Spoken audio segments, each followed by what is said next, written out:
This is Nate. He's in the middle of delivering dinner from a classy Lower Manhattan restaurant. He works for a delivery service called Postmates, one of a growing number of app-based startups who use independent contractors instead of employees. This means he makes his own hours and takes jobs when he wants to.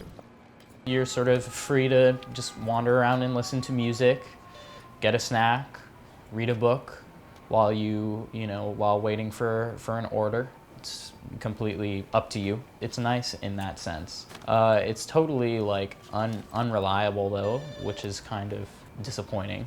This is the gig economy. Using a model made popular by Uber, you can now order anything from a massage to a house cleaner. Hi there. How's it going? Thank you. Have a good one. This instant match between customer and worker is reshaping the nature of work, especially for young people who are drawn in by the flexibility.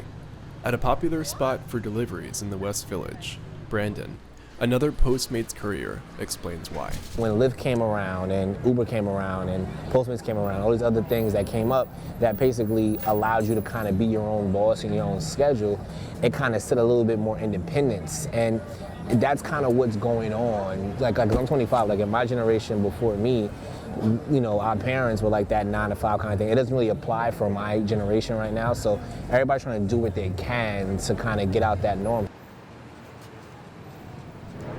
For Lewis, a driver for the grocery delivery service Instacart, breaking the norm seems to be working out.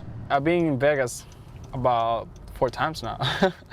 So, I take my 2 weeks off and it's worked many times. I already went to 14 states in the last 2 years, and this company here, they allow me to have that time, But critics say, underneath it all, there is a dangerous precedent being set.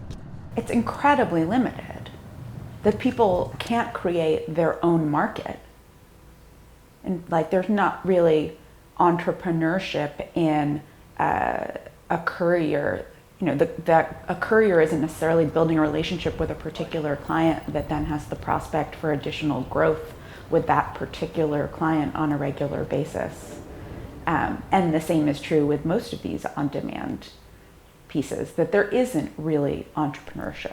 This matters because the independent contractor status lets companies avoid taxes, liability, and minimum wages.